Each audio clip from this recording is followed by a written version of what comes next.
जय हिंद, नमस्कार फ्रेंड्स। श्रुति क्लासेस में आप सभी का एक बार फिर से स्वागत है। फ्रेंड्स, आप सभी को पता है कि हमने अपनी होम साइंस की सीरीज़ कंटिन्यू कर रखी है और जिसमें हमने अभी तक चैप्टर 1 to 16 को बहुत ही अच्छे से कंप्लीट किया है।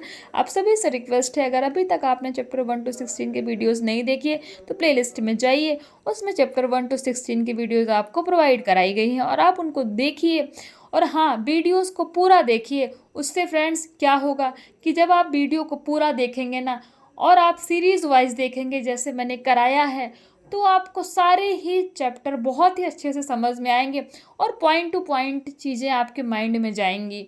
तो फ्रेंड्स, मैं आपसे यही रिक्वेस्ट करूँगी कि आप जो है, एक बार अगर आपने वीडियो देखी है तो बहुत अच्छी बात है, नहीं देखी है तो प्लीज़ प्लेलिस्ट में जाइए और 1 to 16 के वीडियोज़ जो मैंने सारे चैप्टर सीरीज़ वाइज आपको कराए हैं, प्लीज़ एक बार उनको देखिए। फ्रेंड्स, क्या जाता है, आप थोड़ा सा चलो ठीक है, नहीं ज़्यादा कुछ तो समझ में आएगा ना, कुछ तो माइंड में जाएगा। क्योंकि जो भी होम साइंस से रिलेटेड एग्ज़ाम होते हैं आपके, चाहे वो टीजीटी हो, पीजीटी हो, नेट हो, कोई सा भी एग्ज़ाम हो फ्रेंड्स, किसी भी एग्ज़ाम को देने के लिए आप सबको ये तो पता ही है कि आपको सिलेबस तो पढ़ना ही होगा। क्योंकि आपको भी पता है, हम पढ़ते तो बहुत कुछ हैं और वही नहीं पढ़ते जो हमें पढ़ना चाहिए। अगर हमें जो पढ़ना चाहिए हम वही पढ़ लें तो ऐसा कोई भी एग्ज़ाम नहीं है फ्रेंड्स। एग्ज़ाम कोई बड़ा नहीं होता, हमारी तैयारी छोटी होती है। क्योंकि मैंने आपको बोला ना, हम पढ़ते तो बहुत हैं पर हमें जो पढ़ना है हम उसको छोड़ के सब कुछ पढ़ते हैं। आप किसी भी टीचर से पढ़ लीजिए, कहीं से भी पढ़ लीजिए फ्रेंड्स। मैंने पहले भी आपको बताया है कि बुक्स ज़्यादा ऑथेंटिक सोर्स कुछ भी नहीं होता है। हम यही गलती करते हैं कि हम सब कुछ पढ़ते हैं, ये कोर्स ले लो, वो कोर्स ले लो, ये पेपर लगा लो, वो पेपर लगा लो। फ्रेंड्स, आप पेपर तब भी लगाएंगे ना जब आपको कॉन्सेप्ट आपका क्लियर होगा। मैं भी चाहूँ तो आपको प्रीवियस ईयर पेपर ले आऊँ, ऑनलाइन ले लूँ, पीडीएफ निकलवा लूँ और आपको सॉल्व कराऊँ, बट उसका क्या मीनिंग निकलेगा फ्रेंड्स? क्वेश्चन कराते जाऊँगी, आंसर आप रटते जाओगे, लेकिन अगर आपको कॉन्सेप्ट ही नहीं समझ में आ रहा है तो कितने आप प्रीवियस ईयर सॉल्व कर लोगे? और हाँ, अगर आपने एक बार कॉन्सेप्ट समझ लिया, सीरीज़ वाइज जैसा हमने टारगेट बनाया है 6 to 12 करने का, वो आपने कंप्लीट कर लिया, तो आपको किसी भी प्रीवियस ईयर को आप उठा लो, क्योंकि सारी चीज़ें उसी से आती हैं फ्रेंड्स, उससे बाहर कुछ नहीं आता। और मैं हाँ, इस चीज़ की तो आपसे गारंटी लेती हूँ कि अगर आपने ये सीरीज एक बार कंप्लीट कर ली ना, तो 90% तक कोई भी क्वेश्चन हो फ्रेंड्स, आप देखना, एक बार सॉल्व करके देखना, आप उसको अपने आप इजीली सॉल्व कर जाओगे। इजीली आप, मैं बता रही हूँ, आप एक बार सीरीज करके तो देखो फ्रेंड्स, फिर आप बताना मुझे कमेंट करके कि नहीं मैम, आपने बोला था, हमने किया, बट इसका कोई बेनिफिट नहीं निकला। हाँ, थोड़ा टाइम टेकन है, क्योंकि मैं सीरीज़ वाइज करा रही हूँ आपको, एक एक चैप्टर, एक एक पॉइंट करा रही हूँ, तो टाइम टेकन तो है फ्रेंड्स। क्योंकि शॉर्टकट का कुछ नहीं हो सकता। शॉर्टकट कहने में लगता है कि 2 महीने में, 3 महीने में, मैं 2 घंटे में, 4 घंटे में आपको टीजीटी पीजीटी की क्लास प्रोवाइड करा दूँ, तो फ्रेंड्स ये पॉसिबल नहीं है। क्योंकि उसमें तो बस वही पढ़ेंगे जो प्रीवियस ईयर में आते हैं, वो भी आधे अधूरे। तो फ्रेंड्स, ऐसा कुछ नहीं है। शॉर्टकट, हमारी यही आज की जनरेशन की प्रॉब्लम है, क्योंकि हम शॉर्टकट चाहते हैं कि हमें हर चीज़ मिल जाए, बस टाइम कम लगे और मेहनत ना करनी पड़े। फ्रेंड्स, ऐसा नहीं होता, हमें मेहनत भी करनी पड़ती है, और अगर हम टाइम भी देते हैं प्लस मेहनत भी देते हैं तो ऐसा नहीं है, हमारी मेहनत भी रंग लाती है। तो प्लीज़ पेशेंस रखना बहुत ही ज़रूरी है। क्या करना है, 18 मिनट, 20 मिनट, हाँ अब फ्रेंड्स कोई चैप्टर थोड़ा बड़ा हो जाता है तो 20 मिनट से ऊपर की भी क्लास हो जाती है, मैं उसमें क्या करूँ, आधा अधूरा तो नहीं करा सकती ना। तो इतनी ही बड़ी वीडियोस मैं देती हूँ आपको, बस नहीं देखना है कोई बात नहीं, चला के आप कान में ईयरफोन लगा लीजिए, कुछ भी आप उसको एक स्टोरी की तरह सुन लीजिए, कुछ तो माइंड में जाएगा ना। एक बार, 2 बार, 4 बार में पढ़ने की ज़रूरत ही नहीं है। तो फ्रेंड्स, ज़्यादा कुछ नहीं बोलूँगी, मैं आपसे यही बोलूँगी कि आप इस सीरीज़ को मेरे साथ कंटिन्यू रखिए। आप खुद ब खुद आपको पता लगेगा कि आपकी तैयारी हो रही है और मुझे कहने की ज़रूरत नहीं होगी, लेकिन थोड़ा सा भरोसा कीजिए। क्योंकि फ्रेंड्स, मैं आपको ऐसे ही कुछ भी नहीं कराऊंगी, और आपको पता है मैं चाहूँ तो नेट से भी आपको क्वेश्चन आंसर निकाल सकती हूँ। आपको बुक से भी और अलग अलग सी बुकें आती हैं जो आपको ऑनलाइन से मैं प्रोवाइड करा सकती हूँ। बट फ्रेंड्स, मैं बुक से ही क्यों पढ़ा रही हूँ? क्योंकि बुक से बड़ा ऑथेंटिक सोर्स, मैंने पहले भी आपको बताया, कुछ भी नहीं होता। जितने भी टीचर्स आपको पढ़ाएंगे ना, वो जो भी आपको पढ़ाते हैं वो सारे ही बुक पढ़ते हैं फिर आपको पढ़ाते हैं। क्योंकि कोई भी टीचर ऐसा नहीं होता कि बिना बुक पढ़े अपने आप ही उसके माइंड में हर चीज़ें फीड हो जाती हैं। ये हमारी गलत फहमी है फ्रेंड्स। तो जो हमें वो पढ़ाते हैं तो अच्छा है ना, हम आप साथ साथ खुद ब खुद भी पढ़ लें। कभी कुछ काम खुद भी कर लेना चाहिए। तो उनसे भी आप पढ़िए और साथ ब साथ इस सीरीज़ में भी जुड़े रहिए, तो क्या ही जाता है। तो बस ज़्यादा कुछ नहीं बोलूँगी फ्रेंड्स, क्योंकि बातें ज़्यादा हो गई। तो प्लीज़ वीडियो को आपसे एक ही रिक्वेस्ट है कि वीडियो को थोड़ा पूरा देखिए। 2-4 वीडियो देखिए, नहीं समझ में आता तो आप अवॉइड कर सकते हैं, और अगर समझ में आता है तो प्लीज़ कमेंट तो करिए ना। कुछ तो बताइए कि हाँ मैम, क्या है, अच्छा है, नहीं अच्छा है, समझ में नहीं आता, कुछ तो अपनी राय दीजिए। तो उसी के हिसाब से मैं आपको और भी चीज़ें प्रोवाइड कराऊंगी। तो चलिए फ्रेंड्स, ज़्यादा बातें कर लिए, चलते हैं आज के टॉपिक की तरफ। आज का टॉपिक है हमारा अस्मरणीय तथ्य, जो कि हम चैप्टर 16 का ही करने वाले हैं। क्योंकि फ्रेंड्स, हमने चैप्टर 16 तो कवर कर लिया, लेकिन उसके स्मरणीय तथ्य जो हम हमेशा करते हैं और प्रश्नावली नहीं की थी। तो स्मरणीय तथ्य करने से पहले फ्रेंड्स, हमने चैप्टर 16 में क्या किया, एक बार क्विक रिवीजन ले लेते हैं। आप स्क्रीन पर देख पा रहे होंगे, हमने देखा था रसोई घर का प्रबंध, जिसमें देखा था किचन मैनेजमेंट, यानी कि रसोई घर को किचन मैनेजमेंट भी बोलते हैं। देखा था रसोई घर के प्रबंध की आवश्यक बातें, यानी कि जब उसका मैनेजमेंट किया जाता है तो कौन सी ऐसी इंपॉर्टेंट पॉइंट होते हैं जिनको हमें ध्यान में रखना होता है। तो ये सारे पॉइंट्स हमने देखे थे। फिर हमने देखा था रसोई घर कितने प्रकार का होता है। रसोई घर 2 तरह का होता है, देसी शैली का और विदेशी शैली का। देसी शैली का रसोई घर फ्रेंड्स, जिसमें हम बैठकर खाना बनाते हैं, और विदेशी शैली का रसोई घर जिसमें हम खड़े होकर खाना बनाते हैं, जो कि ज़्यादातर आज के समय में हम फॉलो करते हैं। और देसी शैली हमारी प्राचीन शैली है। फिर हमने देखा था रसोई घर की सफाई किस तरह की जाती है, उसमें भी कुछ पॉइंट्स देखे थे। फिर देखा था स्वच्छ एवं व्यवस्थित रसोई घर के क्या लाभ हैं, यानी कि कोई भी रसोई घर किचन वो क्लीन है और मैनेजमेंट के से रखा हुआ है, तो उसके क्या लाभ हैं, क्या उसके बेनिफिट हमें मिलते हैं, उनके बारे में हमने जाना था।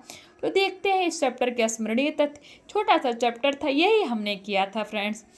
देख लेते हैं, भोजन का स्वास्थ्य से घनिष्ठ संबंध है, हमने प्रीवियस क्लास में पढ़ा था। नेक्स्ट पॉइंट है, सुव्यवस्थित रसोई घर में कार्य करने में गृहिणी का मन लगता है। ये तो है ही है फ्रेंड्स, अगर रसोई घर सुव्यवस्थित हो, नीट एंड क्लीन हो, तो मन भी लगता है और काम करने का भी मन करता है। रसोई घर भोजन कक्ष के पास होना चाहिए, यानी कि भोजन कक्ष के पास होना चाहिए, यानी कि भंडार घर जहाँ पे हो उसके पास में होना। भंडार घर क्या होता है, जिसमें खाने की वस्तुएं रखी जाती है, जैसे दाल चावल तेल वगैरह बहुत सारी चीज़ें होती है ना, जो हम रसोई में यूज करते हैं। तो रसोई घर भोजन कक्ष के पास होना चाहिए, यानी कि भंडार घर के पास होना चाहिए। स्वच्छ रसोई घर में बना भोजन रोगाणुओं से मुक्त व स्वास्थ्य के लिए लाभप्रद होता है। स्वच्छ रसोई घर में कार्य शीघ्रता से कर लिया जाता है। रसोई घर देसी व विदेशी 2 शैली की होती है। तो फ्रेंड्स, ये थे इसके स्मरणीय तथ्य। तो ये हमने देखे। देखते हैं इसकी प्रश्नावली, जिसमें देखेंगे बहुविकल्पीय प्रश्न। गृहिणी के भोजन बनाने के स्थान को क्या कहते हैं? हम सभी को पता है, गृहिणी के भोजन बनाने के स्थान को क्या कहते हैं फ्रेंड्स? तो रसोई घर कहते हैं। नेक्स्ट है, रसोई घर की शैली होती है 3 प्रकार की, 2 प्रकार की, उपरोक्त तो दोनों या इनमें से कोई नहीं। तो 2 प्रकार की होती है, कौन सी? देसी और विदेशी। ये हमने देखा था ना। फिर है हमारा, रसोई घर होना चाहिए स्वच्छ, अस्वच्छ, इनमें से कोई नहीं, या उपरोक्त दोनों। तो इसमें होना चाहिए फ्रेंड्स, स्वच्छ होना चाहिए। रिक्त स्थान देखते हैं, प्रसन्न मन से बना भोजन। प्रसन्न मन से बना भोजन क्या होता है फ्रेंड्स? प्रसन्न मन से बना भोजन स्वादिष्ट होता है। क्या होता है? स्वादिष्ट होता है।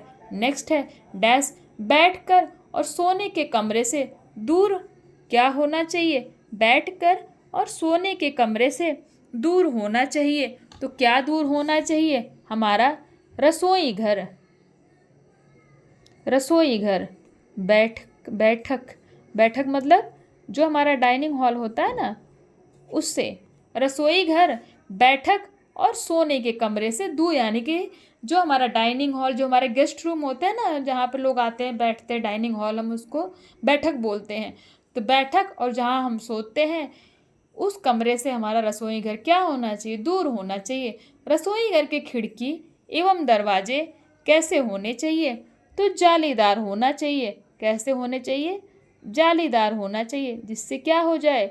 हवा पास होती रहे और मक्खी मच्छर भी हमारे घर में ना आए। डैश शैली के अनुसार भोजन खड़े होकर बनाया जाता है। तो किस शैली के अनुसार भोजन खड़े होकर बनाया जाता है फ्रेंड्स? किस शैली के अनुसार? तो विदेशी शैली। किस शैली के अनुसार? विदेशी शैली के अनुसार भोजन क्या होता है? खड़े होकर बनाया जाता है। नेक्स्ट है डैश के बर्तनों की सफाई नित्य प्रतिदिन होनी चाहिए। तो किन बर्तनों की सफाई नित्य प्रतिदिन होनी चाहिए फ्रेंड्स? यानी कि खाने की बर्तनों की, जिसमें हम खाना खाते हैं और खाना बनाते हैं, उसकी सफाई क्या होनी चाहिए फ्रेंड्स? तो नित्य प्रतिदिन, यानी कि डेली डेली होनी चाहिए। तो ये था हमारा रिक्त स्थान। फिर हम देखते हैं सही वाक्य पर सही तथा गलत पर गलत का निशान लगाएं। रसोई घर का फर्श कच्चा होना चाहिए। नहीं फ्रेंड्स, हमने देखा था रसोई घर का फर्श कच्चा नहीं होना चाहिए। कैसा होना चाहिए? पक्का होना चाहिए। तो ये स्टेटमेंट हमारा क्या हो जाएगा? रॉन्ग हो जाएगा। रसोई घर में हवा एवं प्रकाश की उचित व्यवस्था नहीं होनी चाहिए। तो ये स्टेटमेंट भी हमारा क्या हो जाएगा फ्रेंड्स? रॉन्ग होना चाहिए, रॉन्ग होगा, क्योंकि हमने पढ़ा था रसोई घर में हवा एवं प्रकाश की उचित व्यवस्था होनी चाहिए। देसी शैली को प्राचीन शैली भी कहा जाता है। तो ये स्टेटमेंट क्या है? तो ये स्टेटमेंट हमारा राइट है, क्योंकि देसी शैली को प्राचीन यानी कि पुरानी शैली भी कहा जाता है। अतिथि सत्कार में अचार बहुत ही महत्व रखते हैं। तो फ्रेंड्स ये स्टेटमेंट क्या है? ये स्टेटमेंट हमारा सही हो जाएगा, क्योंकि जब भी कोई अतिथि या फिर गेस्ट आते हैं हमारे घर में, तो हम उनको देते हैं ना खाने में अचार, चाहे वो मिर्च का हो, आम का हो, कटहल का, नींबू का, किसी का भी हो। तो आप लोग प्लीज़ बताइए कमेंट करके किसको किस तरह का अचार पसंद है। मुझे तो आम का अचार बहुत पसंद है। तो अतिथि सत्कार में अचार बहुत ही महत्व रखते हैं। तो ये स्टेटमेंट क्या हो जाएगा फ्रेंड्स? तो ये स्टेटमेंट हमारा राइट हो जाएगा। हाँ, और आप स्क्रीन पर ये भी देख पा रहे होंगे कि इसके हमें आंसर की भी यहाँ पे दी गई है। आप चाहे तो इसका स्क्रीनशॉट भी ले सकते हैं। नहीं तो मैं करा ही रही हूँ, मैं इसलिए बोल बोल के करा देती हूँ कि आपको जो है, अगर आप ना भी देख रहे हैं तो सुनकर आपको चीज़ें पता लग जाए। तो आप चाहें तो आई थिंक आपको दिख रहा होगा, इसका आप स्क्रीनशॉट भी ले सकते हैं। ये देखिए, दिख रहा है ना अच्छे से? तो आप इसका स्क्रीनशॉट भी ले सकते हैं। और हाँ फ्रेंड्स, ये कुछ क्वेश्चंस है ना, अति लघु उत्तरीय प्रश्न, लघु उत्तरीय प्रश्न और दीर्घ उत्तरीय प्रश्न, प्लीज़ आप इनका भी, मैं बार बार आपसे बोलती हूँ, इनका भी स्क्रीनशॉट ले लिया करिए। और एक बार ना इन क्वेश्चन के आंसर आप खुद सॉल्व करने की कोशिश कीजिए। आप सोचते होंगे मैम तो इजी इजी करा देती है, ये बड़ा क्वेश्चन कराती ही नहीं है, छोड़ देती है। तो अगर आप चाहते हैं तो प्लीज़ कमेंट कीजिए, मैं ये भी आपको सॉल्व करा दूंगी फ्रेंड्स, कोई बड़ी चीज़ नहीं है। लेकिन मैं इसलिए नहीं कराती कि आप जब वीडियो देखें तो वीडियो के बाद इन क्वेश्चन को आप वीडियो के माध्यम से सॉल्व करें। पहले वीडियो देखें, कॉन्सेप्ट समझें, क्योंकि आप देखिए ना, मानव जीवन की प्रथम आवश्यकता क्या है? हमने पढ़ा था मानव जीवन की प्रथम आवश्यकता भोजन है। रसोई घर कौन से कमरे के पास होना चाहिए? पढ़ा था भंडार घर के पास होना चाहिए। तो ऐसा नहीं है सारे क्वेश्चन आपको पता है, सारे क्वेश्चनों के आंसर मैं करा दूंगी तो आपको सब कुछ बना बनाया मिल जाएगा, अपना तो माइंड आपका लगेगा नहीं। तो मैं ये नहीं चाहती ना फ्रेंड्स, क्योंकि मैंने पहले भी आपको बोला, हमेशा बोलती हूँ कि हैंडीकैप नहीं बनाना आपको। तो प्लीज़ आप खुद इनको क्वेश्चन को राइट डाउन कीजिए और एक बार अच्छे से आपको आई थिंक दिख रहा होगा, आप इनका स्क्रीनशॉट ले लिया करिए और इनको सॉल्व करने की कोशिश किया करिए। अगर ये आपसे देखिए सॉल्व होते हैं कि नहीं होते हैं, अगर ये आपसे सॉल्व हो जाते हैं तो आप समझिए कि आपका जो पढ़ाया जा रहा है, जो सीरीज चल रही है, वो आपको समझ में आ रही है। और नहीं सॉल्व होता है तो फिर आप कमेंट कीजिए, मैं इनके आंसर आपको प्रोवाइड करा दूंगी हैंड रिटन नोट्स में, क्योंकि मेरे पास रखी हुई है हैंड रिटन नोट। ठीक है। तो प्लीज़ इनका आप स्क्रीनशॉट लेके इनको सॉल्व करने की कोशिश अवश्य किया करिए। तो फ्रेंड्स चलिए, आज का टॉपिक यहीं तक था और आई होप आज की क्लास आपको समझ में आई हो। प्लीज़ फ्रेंड्स थोड़ा सा सपोर्ट कीजिए, क्योंकि मैंने देखा है कि पढ़ाने के तो बहुत तरीके, टीचर्स बहुत तरीके से पढ़ाते हैं, पर कभी कोई मेरे हिसाब से बुक नहीं पढ़ाता। तो मैंने सोचा कि आपको कुछ ऐसा दिया जाए जो कि आपको क्या पढ़ना है, आप पॉइंट वाइज पढ़ो, आप एक एक वर्ड टू वर्ड पढ़ो, जिससे कि आपसे कोई चीज़ें छूटे ना। तो मैंने ये स्ट्रेटेजी यही सोच के फॉलो की कि आप एक बार पढ़ डालो, और ये नहीं कि टीजीटी की अलग तैयारी करो, पीजीटी की अलग करो, नेट का एग्ज़ाम आ जाए भाई अब नेट की तैयारी करनी है, तो ऐसा नहीं होना चाहिए। तो एक बार पढ़ो, कोई भी पेपर आए सबको सॉल्व करो। क्या ही करना है, बस सिलेबस ही पढ़ना है, क्योंकि हर एग्ज़ाम के लिए यही पढ़ना है। तो जब आप यही पढ़ लो तो कोई भी एग्ज़ाम हो आप हर एग्ज़ाम में बैठ सकते हो। आई थिंक आपको मेरी बातें समझ में आ रही होगी कि मेरा मोटो क्या है। तो फ्रेंड्स चलिए मिलते हैं नेक्स्ट क्लास में। और हाँ, क्लास पसंद आई हो तो प्लीज़ चैनल को सब्सक्राइब करिए और नोटिफिकेशन को ऑन कीजिए, जिससे कि आपको जब भी वीडियो मैं बनाती हूँ तो आपको वो वीडियो अवश्य ही प्रोवाइड हो जाए। तो फ्रेंड्स चलिए मिलते हैं नेक्स्ट क्लास में, तब तक के लिए जय हिंद, नमस्कार।